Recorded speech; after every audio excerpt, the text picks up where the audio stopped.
समस्त प्यारे विद्यार्थी, आप लोग कैसे हो? आशा करता हूँ कि आप अच्छे होंगे, स्वस्थ होंगे, आप पढ़ाई बस चलती होगी। और आपको विदित है कि हम अब आपके लिए अब मैथमेटिक्स के PYQ प्रश्न लेकर आ रहे हैं। और ये RRB एग्जाम 2025 भर्ती और 26 भर्ती में आपको बहुत एग्जाम देने वाले हैं। हम इसके पहले ऐसे GD की तैयारी करवा रहे थे और करवा भी रहे हैं। अगर आप GD की तैयारी कर रहे हैं तो आप लोग जाके GD के प्ले स्टोर पर एक बार विजिट कीजिएगा। और चलिए, आपको अभी पढ़ाने वाले हम, ध्यान रखें। और आपको पता होगा कि RRB जो भी एग्ज़ाम चल रहा है, इसमें से हमने 3 भर्ती परीक्षाओं की बात किया है। एक NTPC और प्लस आपका रहेगा ग्रुप D का रहने वाला है। और आपका अभी वर्तमान में 2 मार्च से चालू होने वाला आपका मार्च से क्या चालू होने वाला कांस्टेबल का। तो RPF जो कांस्टेबल एग्जाम होगा उसकी तैयारी, और हम NTPC ग्रुप डी की तीनों की संयुक्त तैयारी करवा रहे हैं। तो आपको बता दें, हमने रीजनिंग का एक वीडियो डाल चुके हैं और अभी हमारा साइंस GKGS का वीडियो अपलोड हो चुका है। PYQ प्रश्न की बात करें, न्यू एडिशन या 2024-25 भर्ती में जिस प्रकार एग्जाम का प्रश्न आ रहा पैटर्न, वही फॉलो करके हम आपको पढ़ा रहे हैं। और अब मैथ्स दिखाना चाह रहे हैं, तो आप मैथ्स पढ़ना चाहते हैं, मैथ्स पढ़े, रीजनिंग पढ़े और GKGS पढ़े, 3 ही पोर्शन आप एग्जाम में आने वाले हैं। और किस प्रकार से कितने नंबर के पेपर आएंगे तीनों भर्ती परीक्षाओं में, हम एक तीर से 3 शिकार करने वाले हैं। मैथ्स वहीं आएगा, रीजनिंग वहीं आएगा, GKGS वहीं आएगा और साइंस वहीं आएगा। इस प्रकार से आपको तैयारी अच्छे से बनाना है। तो आपको बता दें, आप लोग हमारे चैनल को सब्सक्राइब करें, लाइक करें, शेयर करें और कमेंट करें। और आपको RRB एग्जाम की तैयारी करना चाहते हो तो आपको रेलवे परीक्षा एग्जाम, रेलवे परीक्षा 2025-26 करके एक प्लेलिस्ट बना, वहाँ पर हम सारे वीडियो एक साथ आपको देते रहेंगे। चलिए दिखाते हैं मैथमेटिक्स प्रश्नों को कैसे बनाना है। आपने हमसे GD कांस्टेबल की तैयारी की हो तो अच्छी बात है, वहाँ के भी मैथ्स, रीजनिंग और GKGS यहाँ पर भी आपको बहुत सहायता प्रदान करने वाले। चलिए दिखाते हैं, पहला प्रश्न देखिएगा। जानकारी आप अवगत हो चुके हैं और अपने दोस्तों के पास शेयर करें जो विद्यार्थी पढ़ना चाहता है कि पिछले साल के प्रश्नों को हम कैसे बनाएं। और 2019 में एग्जाम हुआ था RPF कांस्टेबल और SI का। तो आपको पता है कि 2024 में एग्जाम हुआ है SI का जो सिलेबस पैटर्न है वो 19 में जिस प्रकार से प्रश्न पूछा था वो 2024 में नहीं पूछा है। तो 2024 और 19 में तुलना ना करें, समझे। पहले आप बता दे रहा हूँ, ध्यान रख विद्यार्थियों। आप कहेंगे सर 2019 के क्यों नहीं पढ़ा रहे, तो मेरे विद्यार्थी 2024 एग्जाम हुआ है वो 19 को फॉलो नहीं किया है, इसलिए हम 2024 जितने एग्जाम हुए हैं उनके अकॉर्डिंग आपको तैयारी करवाएंगे। चलिए देखिएगा, लास्ट तक बने रहेगा। 10 प्रश्न या कम से कम 5-6 प्रश्न लेने का हम प्रयास करें एक वीडियो में, क्योंकि यहाँ पर प्रश्नों को लंबा लगता है समय। समझान देखिएगा, यदि 48:B=B/75 है और B ग्रेटर देन 0 है, मतलब जो B का मान है वो 0 से बड़ा है कह रहा है। तो ऑप्शन आपके पास दिख ही रहे हैं, सबके सब ऑप्शन 0 से बड़े हैं। तो B का मान ज्ञात करो। जो बात आप देख पा रहे हो विद्यार्थियों, वो तो सब फालतू बोला है। B ग्रेटर देन 0, ये तो फालतू की बात है। नहीं भी देता तो आंसर आपका वही आना था जो आएगा। तो आपको प्रश्नों को फंसाएगा। ध्यान रखना, SSC की तैयारी GD का अलग कहलाती है और RRB की तैयारी अलग कहलाएगी। दोनों में तुलनात्मक अध्ययन तो करना है, लेकिन आप याद रखिए GD की तैयारी का आप कॉन्सेप्ट आपको यहाँ पर भी काम देगा, मैथ्स का, रीजनिंग का, GKGS का। चलिए दिखाते हैं। अब देखिए, जब इस प्रकार का प्रश्न आए, या आप प्रश्न देख पा रहे हो समानुपात का प्रश्न, विद्यार्थी देख पहले अच्छे से समझना है। जो समानुपात का प्रश्न है, तो इस प्रकार के प्रश्नों का करना पड़ता है मध्य पदों का गुणनफल, ठीक है, और बाह्य पदों का गुणनफल। हम मध्य पद गुणा करेंगे तो B गुणा B बनेगा, ठीक है, बराबर में बाह्य पद 48 गुणा 75 बनेगा, समझे कि नहीं। और B गुणा B बनेगा, B⁻2 बनेगा। बगल में पेन कॉपी रखना ना भूलें। और हम जब हम 75 गुणा 48 करेंगे मेरे विद्यार्थियों, तो आपको हम बता देते थी, जब सीधी बात, नो बकवास, ये बनेगा कितना, 3600, समझे। तो 48 गुणा 75 करोगे तो 3600 बनेगा। आगे से बात लिख लीजिएगा, हम आपको जगह थोड़ा कम पड़ रहा है, इस चक्कर से आगे चल के बता देखिएगा। अब देखें, B⁻2 बराबर आपका कितना आया, 3600 आया। गुणा करके तो बन ही जाएगा ना।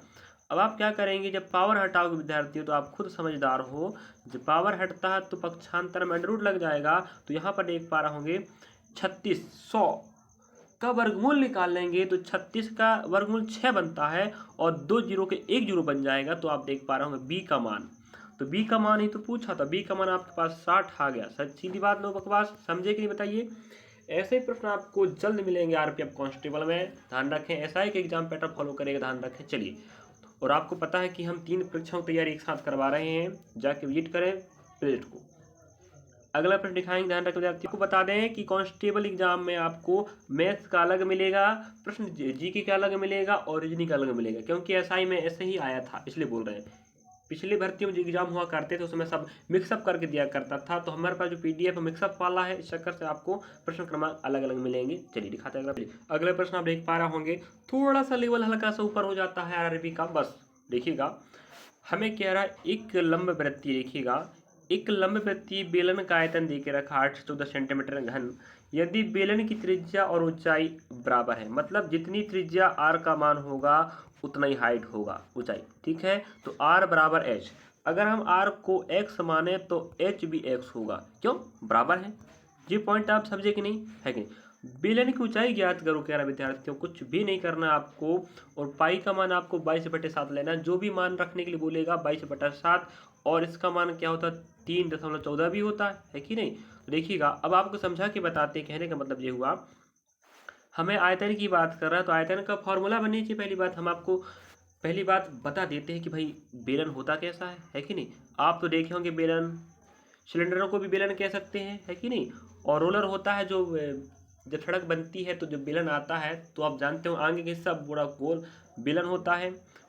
और आप सिलेंडर देखे हो गैस टैंक की, वो भी सिलेंडर आपके बेलन कहलाता है। तो देखिएगा जी आपको डायग्राम देख के आप समझ गए बेलन ऐसा दिखता है। हम आपको सिखाएंगे भी समझाएंगे भी, बिल्कुल आपको कॉन्सेप्ट क्लियर होना चाहिए, सीधा नहीं कि प्रश्न बताए आंसर लिए आगे निकल लिए, जी हमारा काम नहीं भाई। हम आपको सही तरीके से पूरा जानकारी देने का प्रयास करेंगे, जिससे अगली बार आपको उसके बारे में प्रश्न तो बननी चाहिए हल करने का, उसमें और क्या होता है वो बननी चाहिए ना। देखिए अगर यहाँ पर हमें बोल देता संपूर्ण पृष्ठीय क्षेत्रफल, तो 2πr r धन h बनता कि नहीं बताओ, और वक्र कहता तो 2πr h बनता, समझे। हम आपको फॉर्मूला लिखवा रहे हैं मेरे विद्यार्थियों, अभी आपको अभी आयतन कह रहा, अगली बार कुछ और बोल देगा बेलन का। तो ये हो गया संपूर्ण बेलन का क्षेत्रफल, ये बेलन का वक्र पर क्षेत्रफल, और बेलन का आयतन होता है पाई आर का स्क्वायर है, समझे, पाई आर का स्क्वायर। तो हमें आयतन से काम है तो जो आपका और फॉर्मूला नंबर तीसरा काम आएगा। तो हमने 3 फॉर्मूला बताया, आप कहेंगे सर फालतू बकवास क्यों कर रहे हो।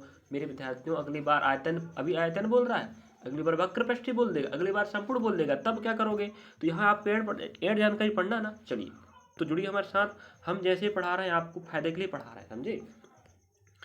अब हमें देखिएगा पाई आर का स्क्वायर एच है, तो पाई का मान आपको 22/7 लेना है, और हमें आर का मान पहले बता चुके हैं, आर का मान एक्स लिए हमने और पावर में 2 लग जाएगा, और एच का मान भी एक्स है, क्यों भाई त्रिज्या और ऊंचाई बराबर है, हमने त्रिज्या और ऊंचाई बराबर करे तो मान हमने कहा एक्स एक्स मान ले ले तो मान हो गया।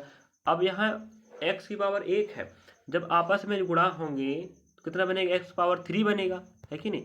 और आपको पता है इसका जो आपको क्या है डाटा, आयतन, आयतन आपको दे के रखा 814, आयतन आपको दे के रखा 814 बराबर 22/7 गुणा एक्स की पावर 3, समझे। अब हम क्या करेंगे, त्रिगुणा करेंगे भाई, है कि नहीं। अब आप समझ पा रहे होंगे, यहाँ पर हम पहाड़ा पढ़ेंगे फिलहाल, देखिएगा। चलिए अब आप देख पा रहे होंगे यहाँ पर आधा कर लेते हैं, ठीक है, यहाँ कुछ नहीं मतलब 1 लगा लेते हैं, आधा करेंगे तो 11 बनेगा, आधा करेंगे तो 8 का तो 4 बनेगा, 1 4 7, सीधी बात, नो बकवास, 407 आधा हो गया, यहाँ 11 हो गया, ये नीचे 7 बचा, याद रखिएगा इस बात को। चलिए अब आगे दिखाते हैं आपको, यहाँ आप देख पाए कितना बचा आपके पास, यहाँ बचा है 407/1 हो जाएगा, बराबर आपको 11 हो जाएगा, और आपके पास नीचे तो 7 है पहले से, और एक्स की पावर 3 है, टेंशन ना ले, हम आपको आंसर तक पहुँचाएंगे। अब देखो 11 का पहाड़ा पढ़ोगे तो 11 तो ये 33 होता है, 7 बचेगा, 11 से 77 हो जाएगा, इस प्रकार से 37 आया। अब हम तेरे गुणा करेंगे, 7 7 49 हो जाएगा भाई, है कि नहीं, और 7 तेरी 21 और 2 आपको हो जाएगा, फिर 49 हो गया, तो 4 बचा था, 21 और 4 25 हो जाएगा, इस प्रकार से आप पास आएगा 259, समझे, राइट नहीं लेफ्ट तरफ का मान। अब आप देख पा रहे होंगे 200 आपका 59 आया है, बराबर एक्स की पावर 3 है। जब x की पावर 3 को पक्षांतर करोगे आप लोग ना, तो यहाँ अंडर रूट लगेगा, लेकिन यहाँ पावर 3 लगेगा, तो आप देख पा रहे होंगे अंडर रूट पावर 3 259 आपको ऑप्शन जहाँ पर मिलेगा वही आपका आंसर रहेगा। तो आप कहेंगे सर हमें तो ऑप्शन पहला पर मिल रहा है। चलिए बड़ी लंबा समय लगा समझाने में, लेकिन आप सीख गए होंगे मुझे उम्मीद लग रहा है। चलिए अगली बार इस प्रकार का प्रश्न देगा ना तो आप तबाही बचा दोगे। चलिए अगला प्रश्न, चलिए अगला प्रश्न आप देख पा रहे हैं विद्यार्थियों, यहाँ हमें ध्यान रखें हर अध्याय कवर होगा। आपको पता है कि 35 प्रश्न आने वाले मैथमेटिक्स के, समझे? तो 35 प्रश्न कैसे आएगा सोच सकते हो आप, हर अध्याय कवर करेगा, समझे? तो हम दिखाते हैं आपको, देखिएगा जी आपकी घातांक करने का प्रश्न। यहाँ आपको बहुत सी जानकारी को फॉलो करना पड़ेगा, सुनते चलिएगा। हम आपको बताते हैं, जब आपका आधार समान हो, सुन लीजिएगा, और भाग लगाने की बात हो तो आपकी घातें आपस में घट जाएगी। तो आप देखिएगा 2 आधार है, ठीक है, आपकी घातें 11 और 5 है, घटाओगे तो 6 बचेगा। तो इस पूरे का मान कितना आएगा? 2 की पावर 6 आएगा। समझे कि नहीं? क्या समझे? कहने का मतलब है कि जब हमें आधार समान दिया है और भाग लगाया जा रहा है तो घातें आपस में घटेगी।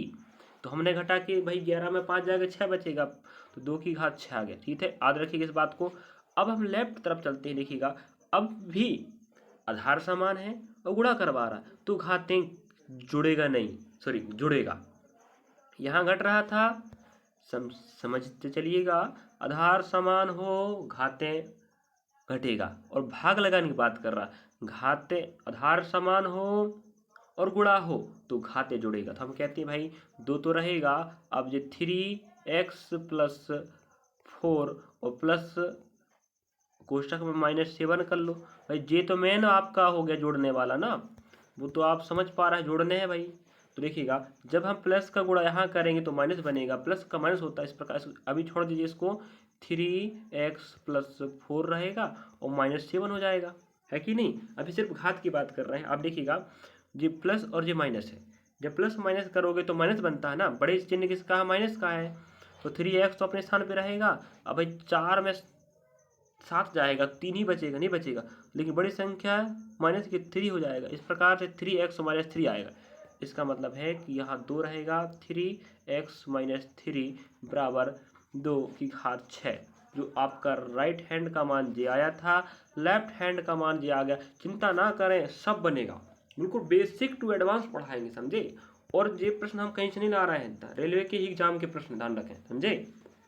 चलिए अब आगे समझने का प्रयास कीजिएगा। अब देखिए आप आधार समान हो गए, जब आधार समान हो तो उनकी घातें भी समान होती हैं। तो देखिए 3x - 3 आंसर लाके बताएंगे, देखिएगा 3x - 3 बराबर 6 है। अब 3x यही छोड़ दो भाई, बराबर में 6 रखो, ये माइनस में है तो प्लस हो जाएगा भाई, तो -3 + 3 बन जाएगा। देखिएगा ये 3x बराबर 9 हो जाएगा। अब जब 3 से फाड़ा यहाँ पढ़ोगे 9 के साथ तो x बराबर 3 ही तो आएगा, नहीं आएगा, x बराबर 3। तो हमें यहाँ पर सॉरी समझ आते n है, इस बात में क्षमा चाहूँगा, वो n दिया, ठीक है, तो n बराबर 3 हो जाएगा, समझे? तो ऑप्शन आपको कहाँ मिला? ऑप्शन नंबर तीसरा पर मिल रहा है। ये आपका हल था, समझे कि नहीं विद्यार्थियों? चलिए तो घातांक करने का प्रश्न भी आएगा। पहला आपका प्रश्न आया था, समानुपात का प्रश्न आ गया। चलिए अगला दिखाते हैं। और हर प्रश्न को सीखना समझना है और बिल्कुल पेन कॉपी रख के बगल बैठिएगा, समझे? और मेहनत अच्छे से करना है कि अगली बार अगर उस प्रकार का प्रश्न आया तो आप बना डालो। अब देख पा रहे हैं आप लोग डीआई का प्रश्न, और डीआई का प्रश्न भी आएगा, ये बात ना भूलें। और अगर आप आरपीएफ ऐसा एग्जाम देकर आए तो आप कहेंगे सर जो आप रीजनिंग पढ़ा रहे हैं बिल्कुल ऐसा ही प्रश्न आए थे, जरूर कमेंट कीजिएगा और प्लेस पे जाके देखिएगा। और जो मैथ्स पढ़ा रहे हैं आप भी कहो सर ऐसा ही मैथ्स आया था आरपीएफ एसआई में, एसआई में आया था तो कांस्टेबल भी तो आएगा ना। चलिए अगला प्रश्न देखिए हमें क्या कहता है। प्रश्न क्रमांक जो भी होगा आपके उसमें, निम्नलिखित ग्राफ में विभिन्न महीनों के दौरान राजेश की किराए की दुकान से हुई आय को दर्शाया गया है। ग्राफ का अध्ययन करें और पूछे गए प्रश्न का उत्तर दें। कुछ नहीं करना, डीआई के प्रश्न हमें देखिए, हमें जो डाटा पूछ रहे उसकी बात चिंता करते पहले। हमें कह रहा मई जून जुलाई तीनों को मिलाकर, 3 महीनों को मिलाकर और कुल आय, और अगस्त सितंबर अक्टूबर इन तीनों को मिलाकर जो आय बनेगा उसका अनुपात बताओ, कह रहा है। सीधी बात में बकवास, हमें क्या करना है? अनुपात चाहिए आय का। तो सर्वप्रथम हमें क्या करना पड़ेगा? आय को खोजना पड़ेगा भाई, है कि नहीं?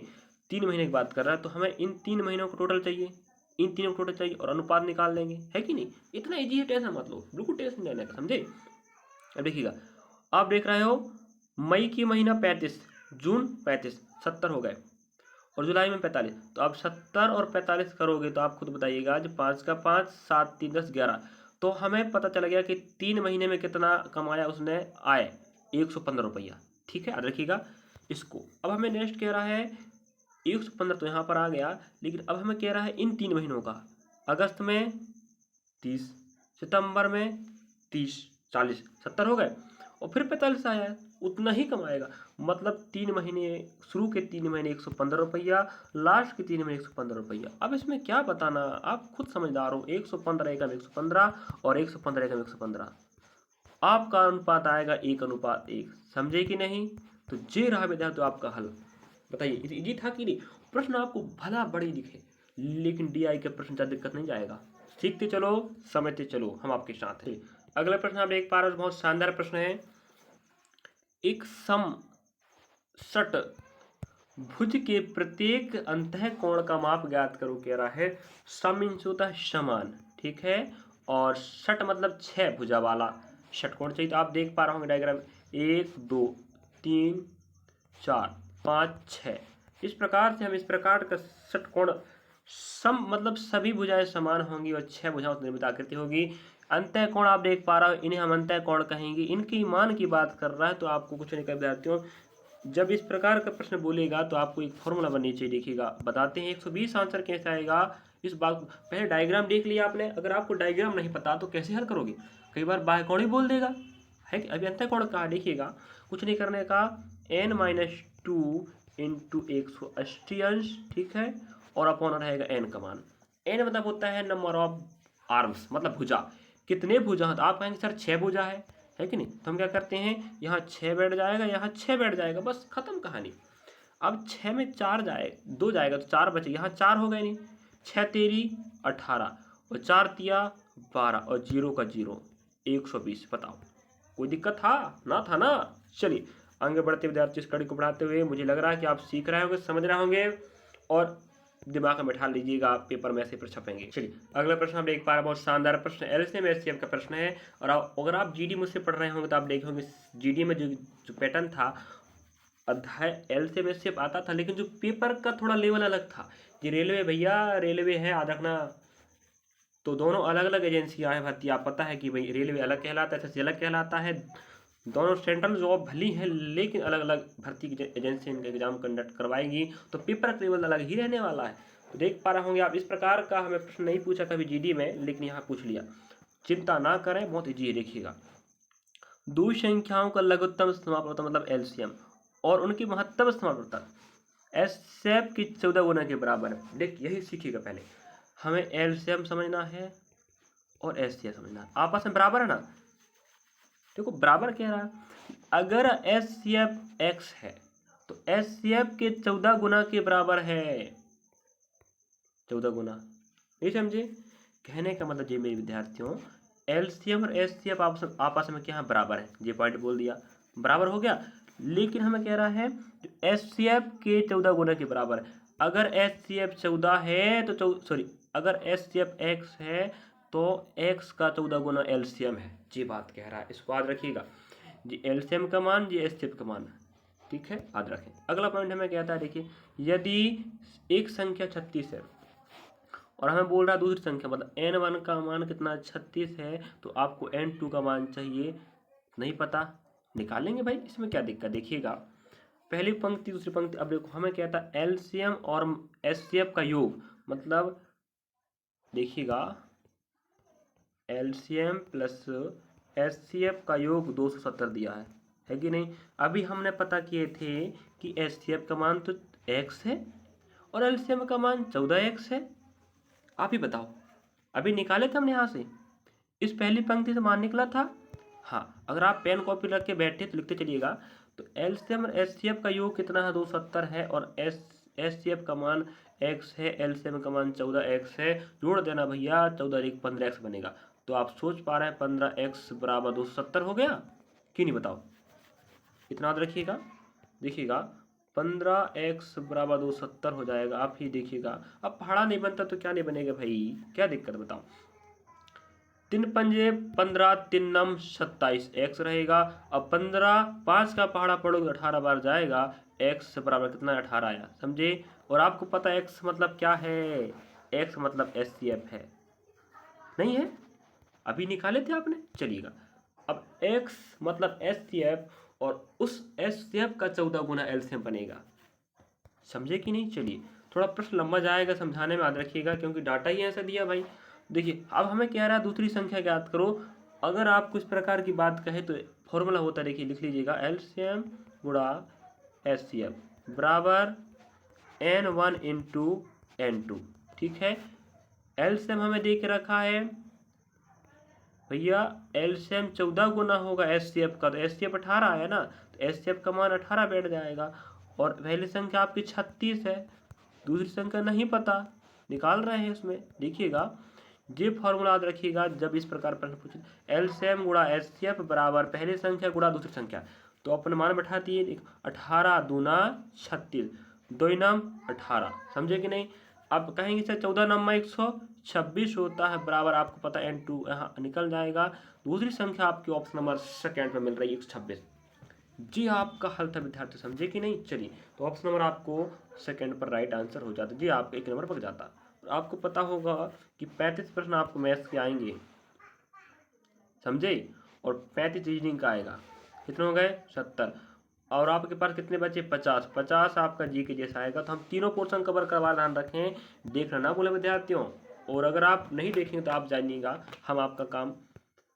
हमारा काम समझाना है, पढ़ाना लिखाना आपका फर्ज बनता, पढ़ते रहिएगा, बढ़ते रहिएगा।